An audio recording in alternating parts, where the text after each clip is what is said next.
Olá! Estamos novamente aqui para a nossa conversa, para o nosso bate-papo com o espírita progressista do Brasil, e hoje eu tenho o grande prazer de conhecer, porque eu não conhecia, mesmo que a gente não esteja se conhecendo pessoalmente, é sempre muito bacana. O Daniel Galo, pronunciei certo? Sim, Pronunciei. sim. Do Rio de Janeiro, da cidade do Rio de Janeiro. E eu vou passar para ele agora, ele vai se apresentar e a gente vai começar o nosso bate-papo. Te apresenta, Daniel. Tá bom. Antes de qualquer coisa, agradeço o convite, fiquei muito feliz. Sou um admirador seu também, acompanho o canal. Quando eu posso, eu vou lá e vejo os vídeos. Acho que você tem uma forma muito especial de conduzir, porque você tem uma voz tranquila, né? Você conduz a coisa de uma bem leve, né? Fica bem interessante para quem está assistindo. A gente está precisando disso, né? A gente está precisando disso. Então, meu nome é Daniel Galo, eu sou do Rio de Janeiro. Eu sou servidor público, pai do Pedro, pai do Lucas, marido da Elaine. Eu sou mais um indignado aí, né, com o que está acontecendo. Sim. Sou esquerdista, sou militantezinho de esquerda, comunista, tudo que você possa chamar, já foi acusado. Esquerdopata. Tudo isso aí. Querido. E assim, faz parte, né? A gente tem que viver, né? São tempos atuais, né? Sim. Tempos complicados, né, Daniel? Tempos difíceis. Tempos estranhos. Querido, eu sempre faço, isso é bem bacana, eu sempre faço a mesma pergunta. Uhum. Tem gente que já me disse, Suzy, só faz a mesma pergunta, fica monótono. Não fica, porque cada pessoa responde de um jeito todo diferente. É muito bacana. Então, eu vou te fazer aquela pergunta clássica. Eu quero saber como é que o espiritismo apareceu na tua vida. Conta com detalhes, tá? Porque a gente tem tempo. Então, o espiritismo, eu já nasci, né, com pais espíritas, né? Já nasci no meio do espiritismo, né? Meus pais, sim. Minha mãe começou, depois o meu pai aderiu, e aí eu nasci nesse meio aí. Frequentei muitas casas espíritas, né, aqui no Rio de Janeiro, na Tijuca, ali no Meia, Nis Vasconcelos, na Ilha do Governador, né? A vida toda frequentando casa espírita. E depois o meu pai e minha mãe começaram a trabalhar também nessas casas, né, como médium, né?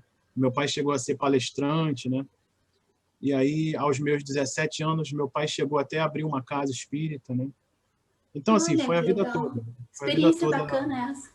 E aí a gente não necessariamente se prendia a... Quando a gente começou, né, a gente não necessariamente frequentava só casas kardecistas, a gente também ia para Umbanda, né, casas de Umbanda. Sim. Tem uma casa de Umbanda aqui no Rio de Janeiro que eu gosto muito, que é o Tupiara, e desde criança que eu vou lá, que não é muito de estudo, né, de kardecismo, mas tem cantorias e tem... não sei, eu acho bonito, sabe? As pessoas se dão as mãos, fazem orações. O ritual é lindo. É muito bonito, muito bonito. Eu me sinto muito bem lá. Fico até emocionado quando eu vou lá, porque é um lugar que você vai e você meio que... Eu não sei, acho que abre uma janelinha no tempo, né? Você dá uma respirada e, né, pensa em Jesus, pensa em, né, coisas boas, né, positivas. E é tão difícil, né? Hoje em dia a gente está vivendo uma rotina louca, né, de trabalho, e assim, com a pandemia isso não mudou, porque esse combo todo veio para sua casa, né, de trabalho, de preocupação, é tudo em casa, né? Então, assim, eu estou trabalhando o dobro que eu trabalhava com horário marcado, eu estou trabalhando em casa, porque em casa você mistura, né? Não tem hora para parar, né? Não tem, é direto, né? 24 horas no ar, né? E aí tem trabalho, tem filhos, enfim, tem que dar conta de um monte de coisa, né? Mas é isso, faz parte. Por isso que uma pausa para um trabalho espiritual, seja no espiritismo, seja na Umbanda, faz um bem pro eu, né? Para o teu eu verdadeiro. Faz muito bem. A gente precisa se recarregar. Né? A questão é que eu me pergunto muito, né? Com relação a essa coisa de você estar presente, né? Numa casa espírita, né? Porque você vê, a casa que eu mais gostei, eu gosto muito de estudar e de seguir a doutrina kardecista, mas eu sempre me senti melhor numa casa de Umbanda. Interessante isso, né? Porque, engraçado, sabe o que eu penso sobre isso? Na verdade, eu estou falando com você e estou pensando também. Sim, fala. Eu acho que a gente precisa, eu acho, pelo menos eu, né, falando da minha experiência, não estou querendo aqui dizer o que deve ser, né? Quero ouvir a Mas tua experiência. eu acho que a gente precisa sentir mais, em vez de afirmar coisas, sabe? A gente fica buscando, até no meio espírita mesmo, afirmar muitas coisas, né? E se colocar na figura do mártir, né? Dos ícones, né? Os famosos ícones do espiritismo, né? Que tem tantos aparecendo por aí. Ou sentar na poltrona da razão, né? Da verdade, e Exato. achar que é dono da razão. Exatamente. Eu acho que a gente tem que parar um pouco e refletir sobre muitas coisas, mas muitas coisas mesmo. Porque está tudo errado, né? Está tudo errado. A gente vai levando a nossa vida e parece que são cenários, né? Mas isso é a realidade, né? Isso que a gente está vivendo é a realidade. É porque é tanta coisa que a gente tem que fazer, né? Dar conta, e a gente às vezes passa desapercebido. Né? Às vezes eu até fico assim pensando, meu Deus, será que isso tudo está acontecendo mesmo? É porque incrível, né? é muito massacrante, né, Daniel? É tudo muito massacrante. Mas realmente está acontecendo, nós estamos, né, protagonizando tudo isso. E eu acho que cabe a cada um de nós tentar sobreviver e sair mais ou menos inteiro disso, né? Exato. Tu falaste uma coisa bacana sobre como a Umbanda te cativa, né? Eu vou te contar uma coisa que aconteceu quando eu era adolescente. Na minha casa era uma coisa assim meio estranha. Nós frequentávamos a igreja católica, mas assim, um ritual meio de sociedade. Mas o meu pai tinha uns amigos umbandistas e levava esses amigos lá em casa para eles limparem a casa, fazerem um trabalho de limpeza na casa. E eles davam um passe na gente, tal, na família toda. Eu, minha irmã, minha mãe. E um preto velho, um dia na limpeza, ele me olhou bem assim, bem nos olhos, e deu assim, botou o dedinho assim no meio da minha testa e disse assim: tu é muito dura, tu é muito de pensamento, ele falou, tu é muito de pensamento. Tu fica olhando para os negros, caboclos aqui, para os espíritos, porque eu era muito curiosa, né? E tu fica pensando muito. Daí ele botava de novo o dedinho assim. Tu é muito do pensamento. Que coisa incrível, Daniel. Tu sabe que parece que ele estava vendo a minha curiosidade, mas uma curiosidade assim mesmo. Eu queria entender aquilo, sabe? Eles enxergam na alma, né? Ele me fez um raio-x, assim. Eu achei sensacional, sabe? Sensacional. E nas casas espíritas onde eu faço palestra, eu vou, tá cheio de preto velho trabalhando. Caboclos, índios. Então, acho que tem essa, né? Tem essa união, essa sinergia, assim, que a gente às vezes não percebe. Na verdade, que... Desculpa. Não. Eu já estou só respirando.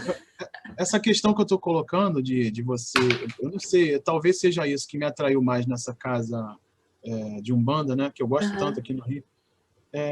Porque lá eles não têm essa coisa, eles não querem provar nada, né? Eles não querem mostrar nada, eles não querem... porque essa figura da casa espírita, eu não sei, eu acho que ela está um pouco ultrapassada, né? A casa espírita tradicional, né? Onde você tem o conhecimento, você assiste por meio de um interlocutor, né? E não pode falar nada. Exato, você não, né? Você fica escutando e a sua fonte é ali. Não pode, acho que não pode ser assim. Acho que esse formato já foi, né? Acho que já foi. E o trabalho mediúnico escondido, né? Exatamente. Não, eu acho que ninguém pode ter esse fardo, né? De ser o interlocutor porque o ser humano é muito falho e aí acabam virando monstros, né? A gente tem vários exemplos aí, né? Vários exemplos. Então, assim, ninguém pode ser considerado, né, o interlocutor de uma doutrina, o cara que foi... Porque o próprio Allan Kardec, ele né, claro, o kardecismo teve origem com ele, né? Pelo próprio nome Mas ele mesmo deixou em aberto, né? Deixou em aberto. Ele não veio trazer nenhuma questão definitiva, né? Então, não pode ninguém sentenciar e chegar ali e tal. Então, por isso que eu estou colocando que talvez, né? Nem eu sei, mas eu acho que talvez seja isso. Eu me sinta melhor nessa casa de Umbanda, porque lá não tem ninguém querendo provar nada. Tem simplesmente pessoas em oração de mãos dadas, assim, cantorias muito bonitas, porque aquela música, aqueles que a gente canta lá, são músicas de saudação, né, às entidades que chegam, né? E a gente se sente abraçado, a gente se sente confortado lá. É um lugar onde eu consigo refletir muito e tal. Mas eu não abandono o estudo do kardecismo. Eu gosto de estudar sobre o kardecismo. Mas são coisas, né, diferentes. Eu acho que a gente tinha que chegar nesse nível mais nas casas espíritas, né? O nível de sentir e ouvir a própria consciência, em vez de ficar querendo provar, né? Porque, assim, a questão é a seguinte: por que eu sou espírita? Eu já me fiz essa pergunta várias vezes. Você já fez essa pergunta para você mesmo? Sim. Por que você é espírita? Não é? Porque, assim, você não tem que ser espírita para ser uma boa pessoa, você não tem que ser espírita para respeitar as pessoas, né? Para saber lidar com os problemas com o mínimo de equilíbrio, né? Respeitar a diferença das pessoas, enfim, você não tem que ser espírita para isso, né? É algo muito maior, né? Eu acho que você tem que ouvir sua consciência, né? Talvez nem todos consigam, mas é um assunto bem, né? Sim, dá muito pano para manga isso, né? É. Você pode assim ficar falando horas, né? Na verdade, a questão espiritual em si, né? Muito antes do espiritismo, ela entrou muito forte na minha vida, entende? Em termos mesmo de mediunidade e tudo mais. E isso, como o Preto Velho me disse que eu era muito... que eu queria saber as coisas que eu queria, eu tinha muita curiosidade, e aí eu fui tentando descobrir, né? Tu sabe que tem vários centros de Umbanda que organizam grupos de estudos do Livro dos Espíritos? Bacana, né? Não conheço. Não sabia? Sim, eu também não sabia disso. Muito legal. Muito legal, eu achei super legal. Cabe a nós agora também nos abrirmos um pouco, né? Para entender a coisa da ancestralidade, a coisa do símbolo. Porque a Umbanda, ela normalmente, né, pelo menos na experiência que eu vivi em algumas casas, ela usa mais o simbolismo mesmo, né? Ela tem mais essa ligação com símbolos, né, com imagens, com santos, enfim. O que não é demérito nenhum, né? A gente precisa ainda muito da imagem, a gente precisa se ligar, porque assim, é difícil a gente se ligar a alguma coisa que não é tangível, né? Mas aí a gente tem que usar outros sentidos, né? É o que eu chamo de consciência aqui, né? Eu acho que eu li uma vez no livro é um livro que eu até recomendo para meus amigos aí que procuram essa mesma linha, né? Do progressismo e tal, que é o livro do Espiritismo e Sociologia,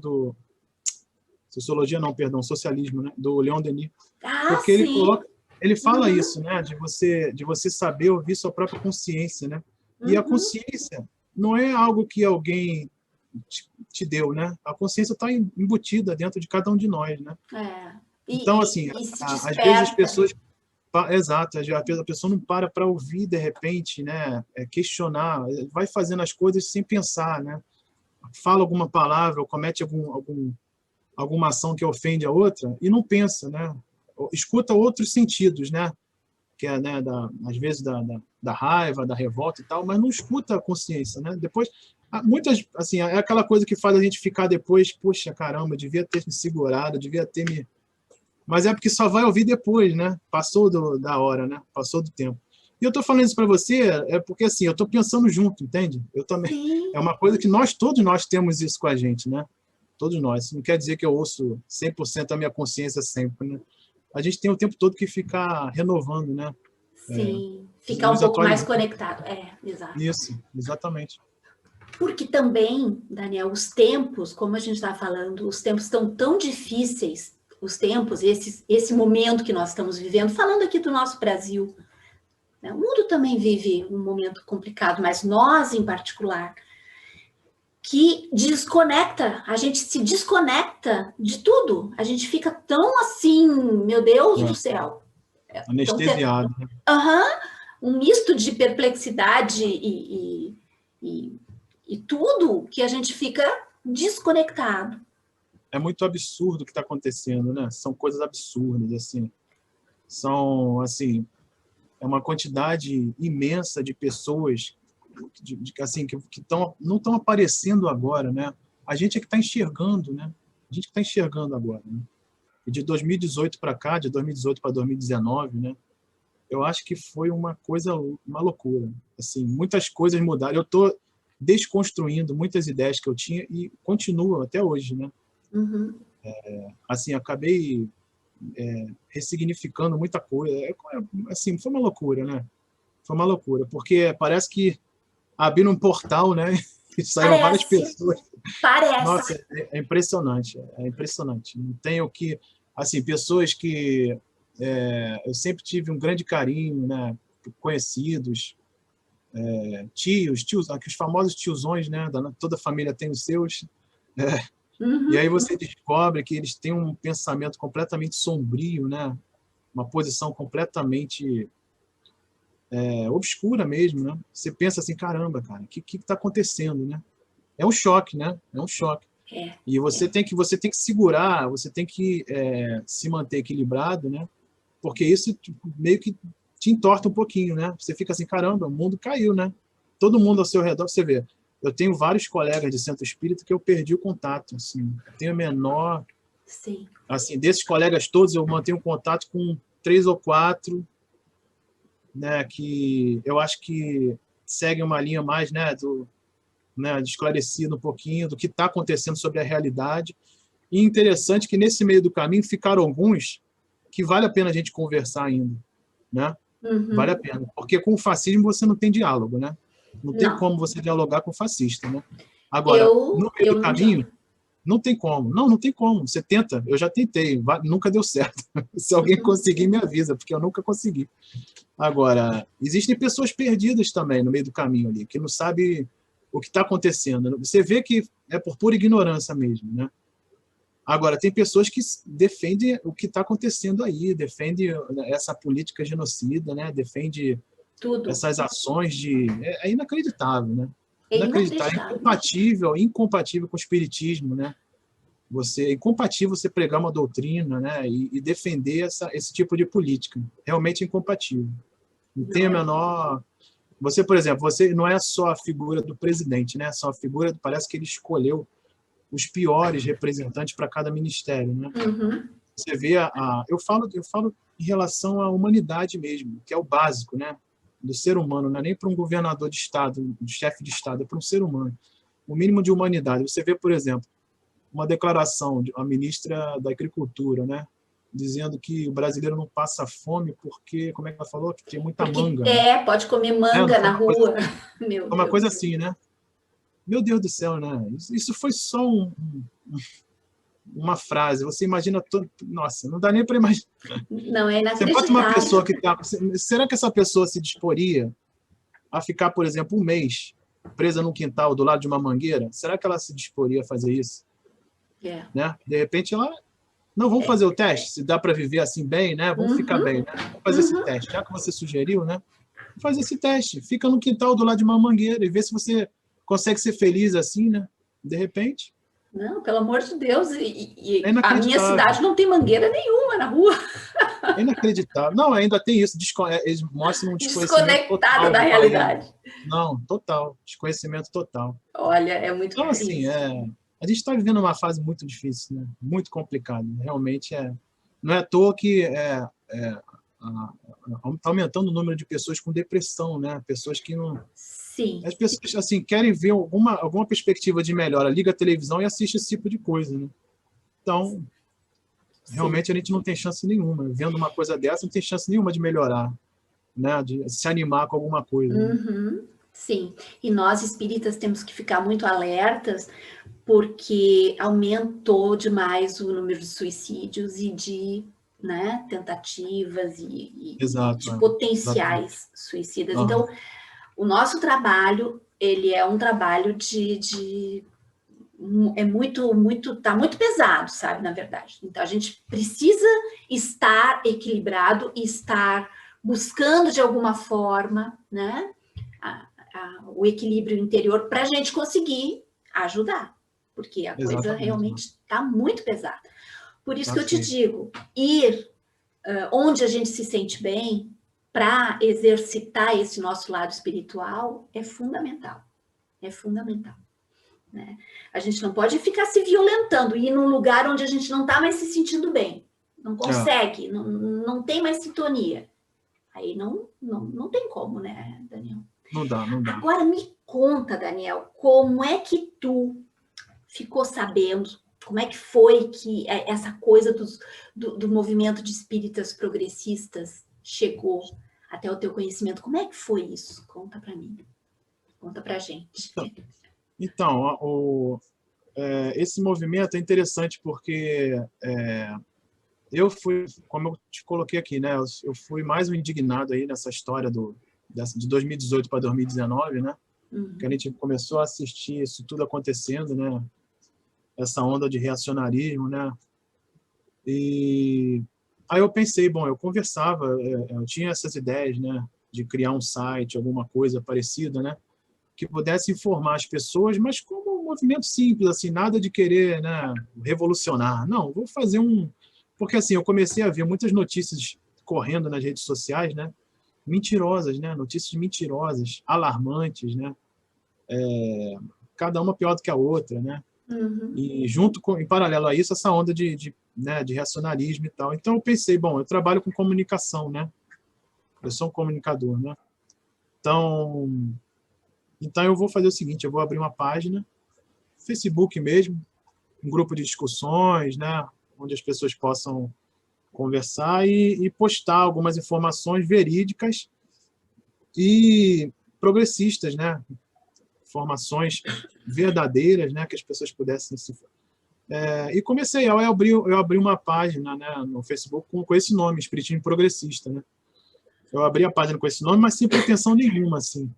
E aí, quando eu abri essa página, eu comecei a observar que tinham outras páginas também. Não necessariamente com esse nome exatamente, mas assim, tipo, espíritas progressistas, né? Espíritas à esquerda, espíritas... tem também espiritismo de direita e assédio, né? Se eu não me engano. Tem o espiritismo tem sem várias. estudo, é assédio. Isso, tem várias. Eu achei muito bacana isso, porque quando eu abri a página, Suzy, quando eu abri a página, eu não tinha a menor ideia de que tinham outras pessoas também com esse... Juro por Deus, não tinha a menor ideia. Eu achava que o espiritismo ainda estava só concentrado naquele ovo, né? Aquele ovo apodrecendo. Nossa, aquilo ali para mim foi maravilhoso. Foi maravilhoso. Que eu falei, caramba, então eu não tô maluco, eu não tô ficando maluco. Não é possível, cara. Eu não tô me encaixando aqui nesse mundo, não é possível. E aí você entra num ciclo de piração, porque você também não quer... você tem consciência, né? Você não quer se achar melhor do que os outros, né? Você não quer se achar melhor do que os outros, mas ao mesmo tempo você vê, poxa, mas eu preciso desabafar, calma aí, mas tá tudo errado, poxa. Tá tudo errado. Como é difícil, né? Como é difícil, né? Tá tudo errado. Olha, incrível, então, assim, incrível. Eu entendo o seguinte, a gente precisa, nós temos dentro da gente o mesmo egoísmo, o mesmo sentimento. Nós podemos reproduzir atitudes, ações machistas e preconceituosas. A gente pode reproduzir se a gente não tiver o mínimo de atenção, né? O mínimo de autocontrole, assim, porque a gente pode, de repente, a gente vai levado para o senso comum, assim, né? Reproduzir alguma falar alguma bobagem. Mas a diferença assim, isso são questões humanas. A gente tem esses defeitos, né? Mas a diferença, eu acho que está justamente no discernimento. Eu acho que a gente tem que... Eu acho que a diferença dessa galera que está aí, né, querendo puxar as pessoas para trás, né, não gosta de ver gente feliz, não gosta de ver gente vivendo com as decisões delas próprias, né, querem decidir pelas pessoas, né, querem impor seus padrões de convivência, enfim. Eu acho que o que a gente tem diferente, e se a gente não tem, a gente tem que desenvolver, é a noção de discernimento, né? A gente tem que ter o discernimento, né? Porque é isso que vai nos fazer diferente dessa postura que está aí. Dessa postura. E, infelizmente, às vezes eu acho que nós somos minoria, né? Infelizmente, mas a gente está aí para brigar por isso, né? A gente está aí para... O nosso papel acho que é esse, porque o que adianta a gente, por exemplo, conhecer sobre a doutrina, né? Ou então a gente conhecer... ter posse de informações importantes, né, que vão ajudar as pessoas a evoluírem, a aprender, se a gente não divulga, né, se a gente não trabalha em função do outro, né. Então é uma tarefa, né, uma tarefa que nós temos, uma responsabilidade, né. E divulgar sempre de uma forma humana, né, de uma forma delicada, de uma forma... Exatamente. Porque... Mas isso aí você faz, eu acho que você faz isso, Suzy, sem querer se rasgar cedo, porque eu não tenho necessidade disso. A gente Mas nem eu acho que se você faz isso bem. conhecia, né, Daniel? Pois é. Mas eu acho que você faz isso muito bem, porque você tem um jeito de falar tranquilo, né? Você é leve na hora de... E isso é bom, isso é bom. Quando os espíritas bolsominions vêm me xingar no comentário, guri, eu solto cada patada. Mas aí ninguém é de ferro, né? Eu Aí sou teria que ser calminha muito... até determinado ponto. Aí tinha que Depois ser eu solto cada coice, assim, que Mas é um só. aguentar calado. É Mas para um aguentar coice calado, só. eu acho que nem o monge aguentaria. Lá nos Alpes, Não, acho que ele não aguentaria. nessa encarnação eu não tô para isso, sabe, Daniel? Não tô para isso. Mas é difícil mesmo. É como tu disse, não tem como conversar com essas pessoas. Eles não admitem argumentação, eles estão... Parece assim que estão hipnotizados, a impressão que dá. É um transe, é uma coisa assim. Tu pode buscar racionalidade, argumentar. Não tem. A pessoa está fechada. Então, não dá para eu acho que são pessoas que decidiram acreditar nisso, decidiram seguir isso, né? Não é uma questão de... Não, está sendo levada, está sendo induzida. Não, elas decidiram acreditar nisso, seguir essa postura. Exatamente. Mas por quê? Porque eu acho que tem algum tipo de afinidade ali, né? Tem algum tipo de afinidade. Ou com preconceito, ou não sei, com algum tipo de postura, né? Não sei, alguma afinidade eles têm, alguma coisa condizente, né? Alguma postura condizente. Por exemplo, se eu vejo um cara falando, botando uma criança no colo, né? Fazendo sinal de arminha, né? Fazendo brincadeiras que não tem o menor senso de responsabilidade, né? E acho engraçado, acho bonito, bato palma, né?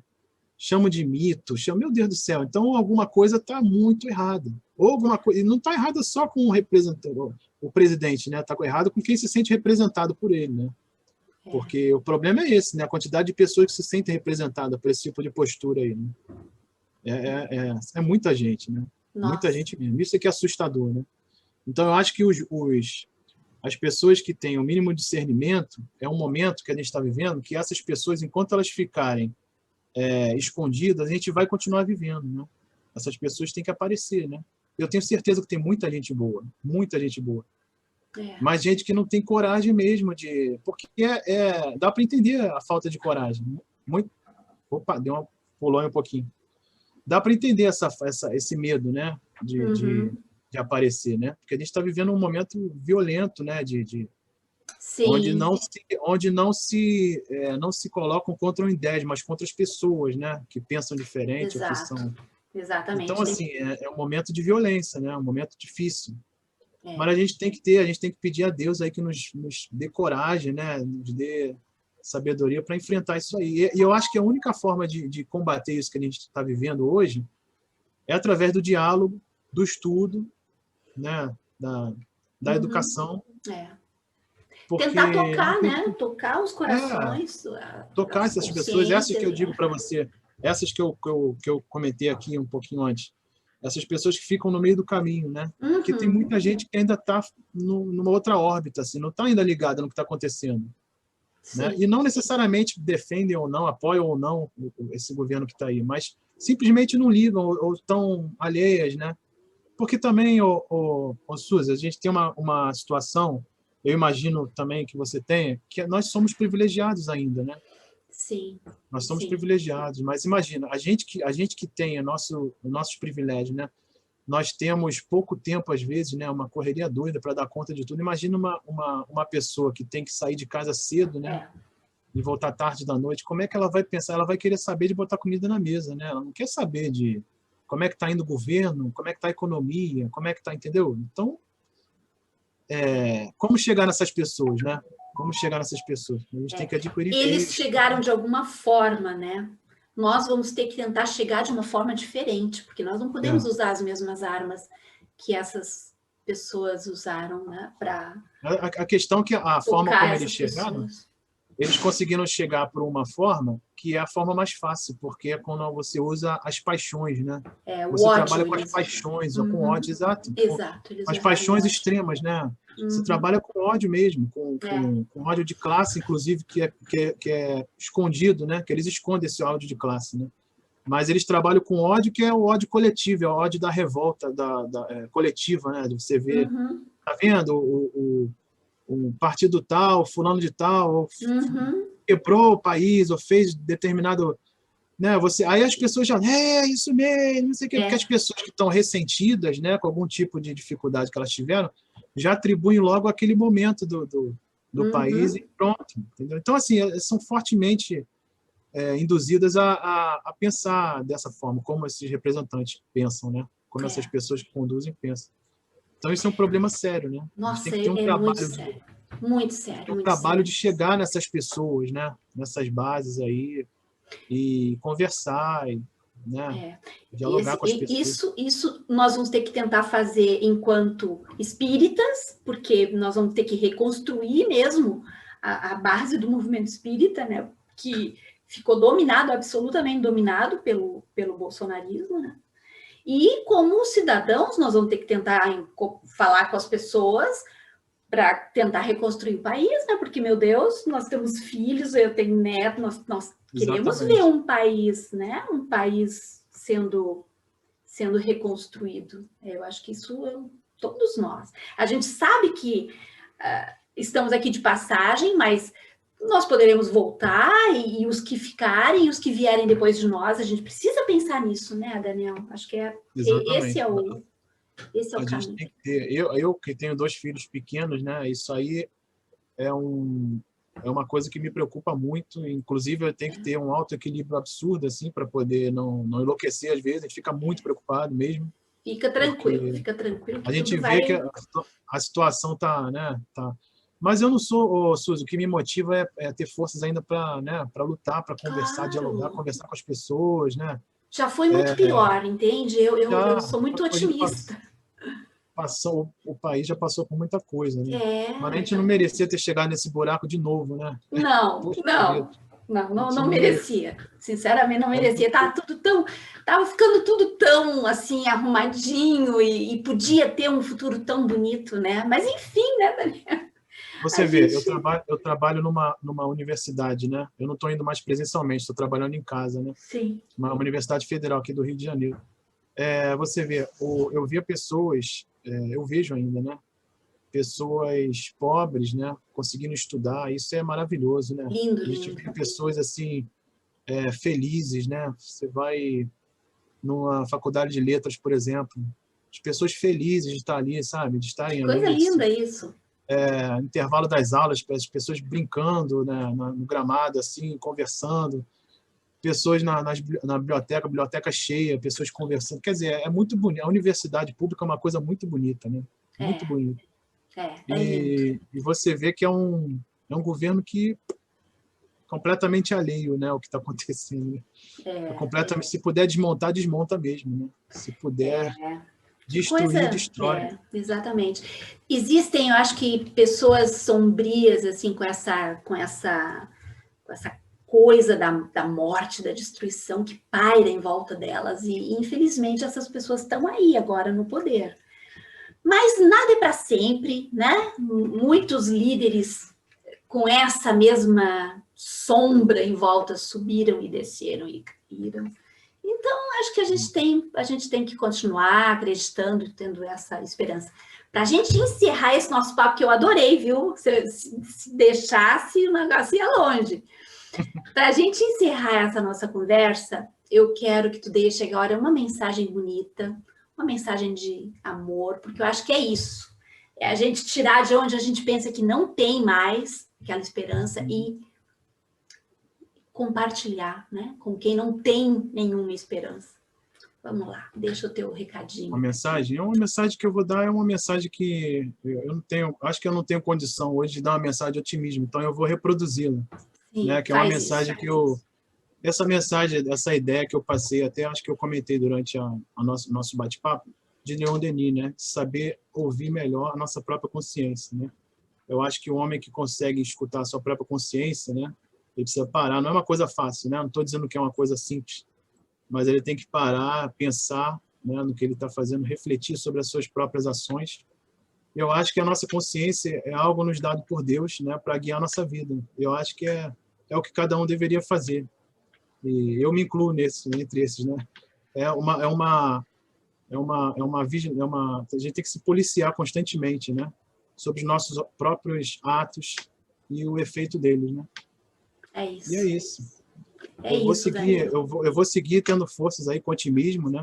E não só ficar esperando, não, agir também, né? Agir, conversar com as pessoas. Isso que nós estamos fazendo aqui, isso que nós estamos fazendo aqui, Daniel, pode parecer uma coisa tão assim, mas nós estamos fazendo um trabalho espiritual.